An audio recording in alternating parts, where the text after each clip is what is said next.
Grabe. Parang normal na siguro ata to, no? Hindi na lang tayo magtanong kung bakit ganito. Parang normal na lang siguro. Diba guys? Normal na lang siguro yan. Tingnan nyo yan, oh.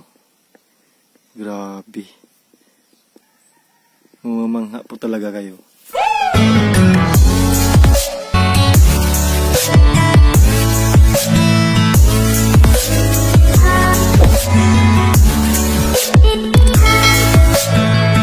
Hi guys! Again, welcome back again sa aking channel. So, for this video, yan, meron po akong nakita na rare dragon fruit tapos namumulaklak. So, ipakita ko sa inyo guys. Ayan, so bago po tayo magsimula, magturo muna tayo.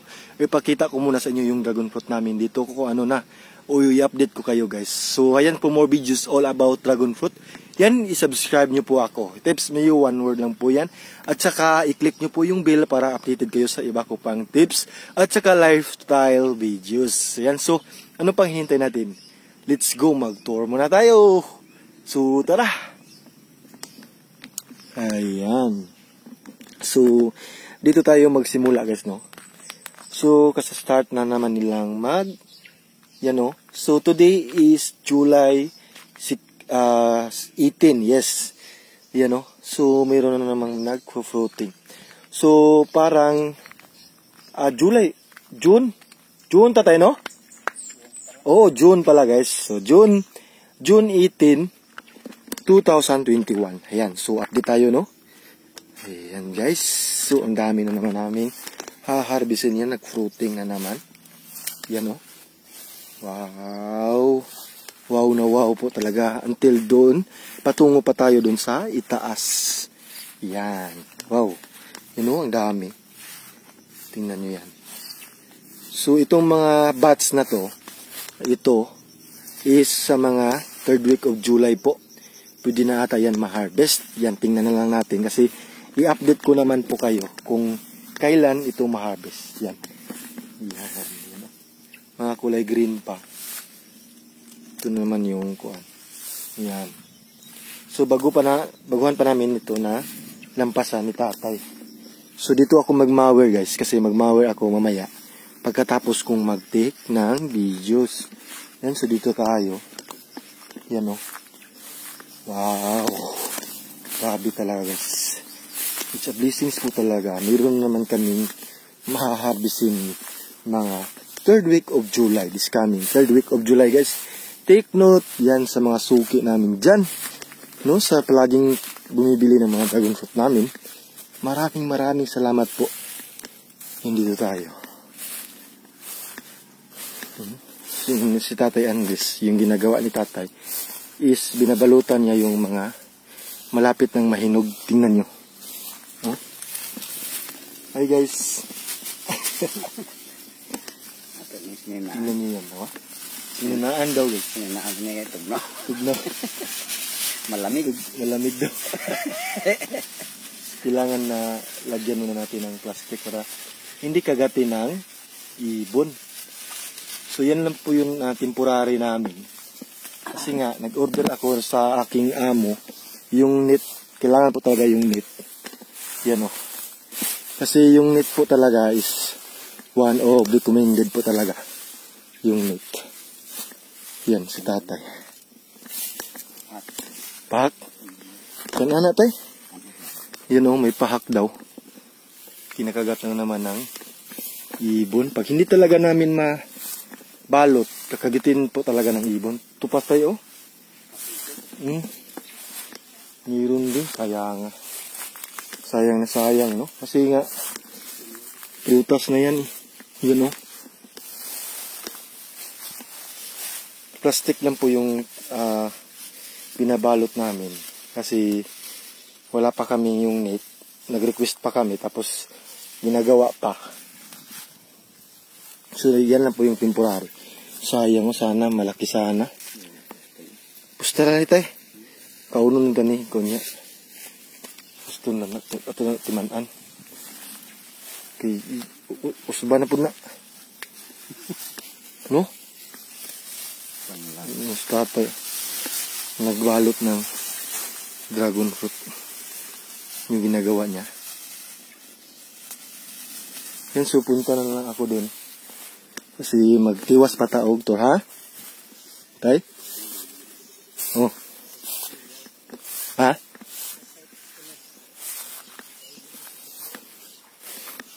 Nagkagat na po to. Siya nagkinagat, guys. Mayroon naman kumakagat, oh. Basta hindi talaga madali. O hindi mo talaga mabalot agad. Kakainin po talaga nila. Tingnan nyo. Yan, oh. Kinakagat na naman. Ang dami na naman kinakagat. No? Ito talagang mga ibon na to. Mga badlungon. Mga badlungon. Pero okay lang yan kasi nga it's a share naman. Bigyan na natin sila. Kainin talaga nila ko, no? Sabi ni tatay. Oo. Siaw daw pag palagi mo silang inaawa yung mga ibon. Sagaan na lang natin. Yan. Punta na ako dun sa taas. Tingnan tayo sa taas, guys. Punta na tayo dun. Yan, ang ganda ng panahon ngayon, no? Grabe. Today is June 18. Yes. It's a Friday. No? Nag-update po tayo sa mga prutas. O sa mga dragon fruit ngayon, guys. Saka ang sarap dito. Ang lamig. Ang lamig ng simoy ng hangin. Kasi malapit na po yung bare months. So feel na po natin na paparating na po yung Pasko. Yan, excited na po yung lahat. Kasi Christmas COVID. Christmas COVID talaga. Yan, o, sana I hope na yung COVID is mawawala na po. Yan, o, grabe. Sarap ng hangin, o. Fresh na fresh talagang hangin dito, guys. Tingnan nyo. So, ayan. Dito muna tayo sa ilalim ng puno. Mamahinga tayo dito. Ayan. Wow. Ang sarap dito mamahinga. Yan, hagal-hagal na tayo. So, dito naman tayo. Yan po yung mga green. Yan. Mga green dragon fruits. Yan. Yan. So yung iba is nagsa-start na po nag-fruiting. Wow. Grabe talaga. It's a blessings po talaga, guys. No, ang dami, oh. Naka-harvest na namin tapos meron namang harvestin ulit. Ganyan po talaga yung dragon fruit. Hindi sila sabay-sabay na harvestin. Kundi, meron silang mga batch. First batch, second batch, third batch, fourth batch, ganyan. Until ma-end po sa amin dito, hindi ko alam sa iba kung kailan ma-end yung pagbubunga ng dragon fruit. Pero dito sa amin, I think mga November or October ata yun. Last year. Yes, last year. Yung pag-end ng mga pagbunga ng dragon fruit. It's end po sa November or October ba yun? Yan, oh. Wow. Ang dami na naman. Nag-fruiting na naman sila. Grabe. Grabe, guys.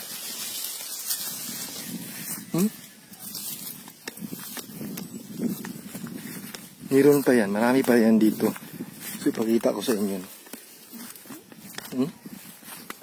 Ito naman yung mga patay na ng mga bulaklak ng dragon fruit. Ito po yung kulay. No? Akala nyo, buhay na buhay. Kasi maganda yung kulay. Pero, manalalanta po yan.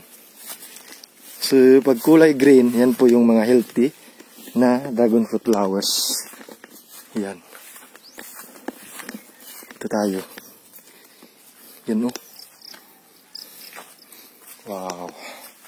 Tingnan nyo yan. Apat. Yan. Ang dami na naman sumisibol. Tingnan nyo yan.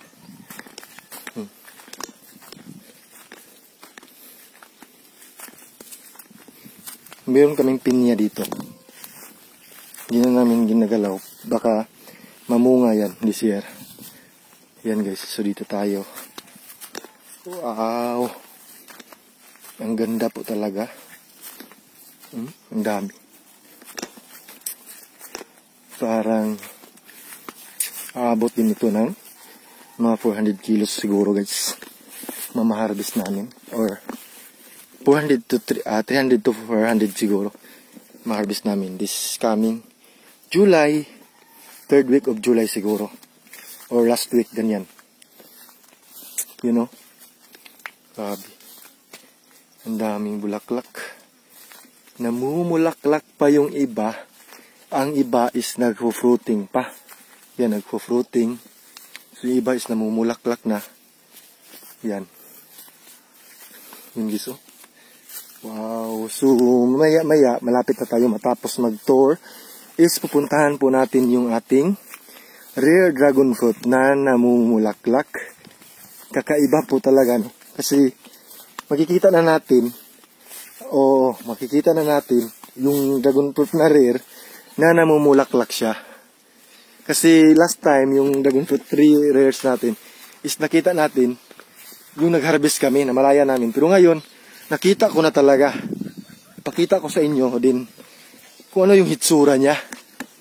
Yan. Dito tayo. Yan. Ang dami. Wow! Unstoppable. Unlimited dragon fruit na bunga. No? Alam nyo guys, I'm so proud po talaga na isa sa mga nag-manage na dragon fruit. Tapos ganito ka. Dami yung na-harvest namin, no? So imagine guys, no? Naka-harvest kami ng 400 kilos. So 400 kilos times 200 per kilo. Magkano ba? Di ba? So 400 times mga 80. Yes, 80,000 every harvest, no? Grabe, imagine. Yan, so dito tayo. So parang normal lang po talaga na mayroong rare na dragon fruit na namumulaklak. Kasi nasanay na lang kami sa mga ganyang rare na yan. So ipakita ko na sa inyo guys. Kasi dalawa po kasi sila eh. Dalawang rare dragon fruit na namumulaklak. Ayan. So dito tayo magsimula. Kasi nandito po yun. Yung ating rare na dragon fruit. So dito tayo. Ayan. Are you ready guys? Ready na ba yung lahat? So, mag-self-built muna tayo. Self-built talaga. Kasi nga, mamamangha na naman kayo, no? Kasi nakitaan na natin or nahuli natin siya na namumulaklak yung ating rare dragon fruits. Ayan guys. Sana na-enjoy po kayo sa pagtutour natin, no? Kasi gusto ko talaga na makita ko sa inyo o i-update ko kayo. Kasi proven po naman talaga na marami kaming bunga dito. Sa mga gustong magtanong o magtanim, paano mag-alaga ng dragon fruit. So visit on my playlist dito sa YouTube channel ko. I-click na lang po yung playlist tapos or subscribe nyo lang po ako. Tapos hanap nyo po yung playlist all about dragon fruit. So nandun po lahat. Fertilizer, paano mag-alaga ng dragon fruit yan. Proven po naman kasi nakikita nyo naman talaga or i-update ko talaga kayo na ang daming bulaklak. Ayan, so nandito pa tayo ngayon, no? Ayan, so dito tayo magsimula, guys. Wow! So, ayan. So, dahan-dahan lang tayo. Ayan. Tingnan nyo. So, i-compare natin yung normal at saka yung rare dragon fruit. Ayan, tingnan nyo yan. Oh, di ba? Ibang-iba po talaga sa normal na bulaklak. Tingnan nyo. Tingnan nyo guys, yan. Oh. Iba po talaga, no? Kasi para siyang continue. Tingnan nyo. Continue. Grabe. It's amazing po talaga, no? Or it's a rare na. Tingnan nyo yan.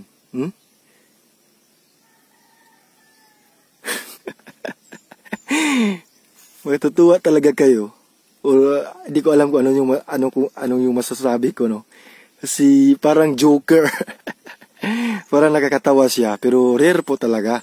Kakaiba kasi yung bunga niya is continue po talaga. Ganyan, no? Hindi katulad ng iba, ganito. Hindi katulad nito. Tingnan nyo. Oh. Meron siya sa gilid. Nandyan siya sa gilid nag-fruiting. Pero yun is continuation po talaga sa stem. Diba? So, meron siya sa pungango. Ganyan. Pero ito, grabe.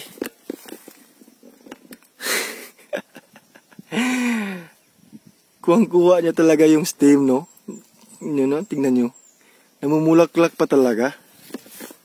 Namumulaklak pa talaga siya. Kuyawa. Namamangha po talaga ako sa dragon fruit na to. Yan guys, no?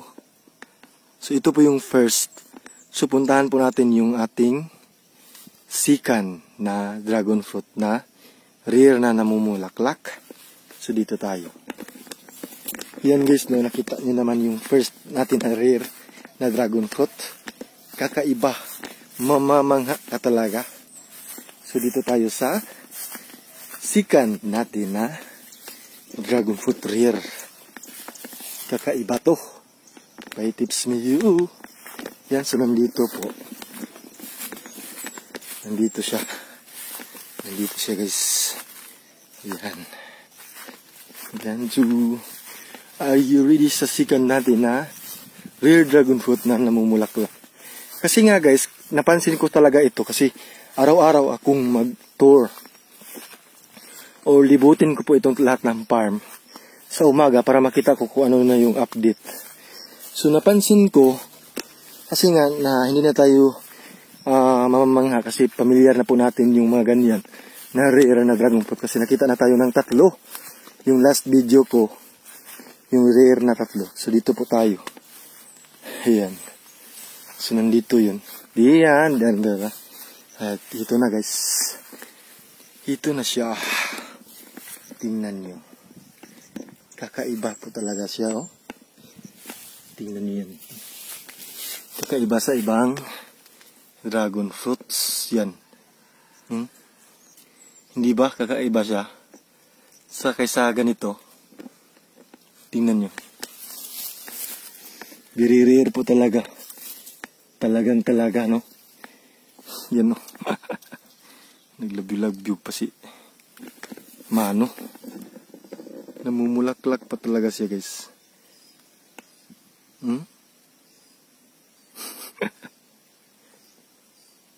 Tingnan nyo yan, no? So, yung isa, guys, kakaiba. Yan. Kasi nga, nandito siya sa puno. Tapos ito is nandyan sa stem. Continuation po yun. Yan, no? Grabe. Parang normal na siguro ata to, no? Hindi na lang tayo magtanong kung bakit ganito. Parang normal na lang siguro. Diba guys? Normal na lang siguro yan. Tingnan nyo yan, oh. Grabe. Mamamangha po talaga kayo. Ano? Namumulaklak pa. So tingin niyo sa kanya parang mimis or joker kasi nga dito siya namunga. Kuha niya yung steam. Badlungunan ng dragon fruit. Kakaiba. Grabe. No? Di ko alam kung bakit to ganito, guys. Yan guys, oh. Yung ating rare na dragon fruit na namumulaklak. Yan. So, maraming salamat po, no, sa mga nag-watch nitong video. Thank you for watching, guys. Ayan, so, tapos na po tayong mag-tour. Napakita ko na sa inyo yung rare natin na dragon fruit. So, maraming salamat po. Yan, oh. kulay green. Hilaw pa yan. Ating dragon fruit. So, ito talaga yung normal. No? Kulay green siya. Hindi kagaya nung rare. Yan, no? So, dito siya sa gilid nag-fruiting. So, yung rare po is dito. Sa last ng stem. So, yan po yung normal. Ayan guys, so maraming salamat po sa panonood. Keep safe always po and God bless. For more videos all about dragon fruit, i-subscribe nyo na lang po yung channel ko at i-click nyo po yung bell para updated kayo sa mga videos yan. At saka, don't forget to subscribe. Bye-bye, ingat po. Paalam, ingat po. Bye-bye, ingat.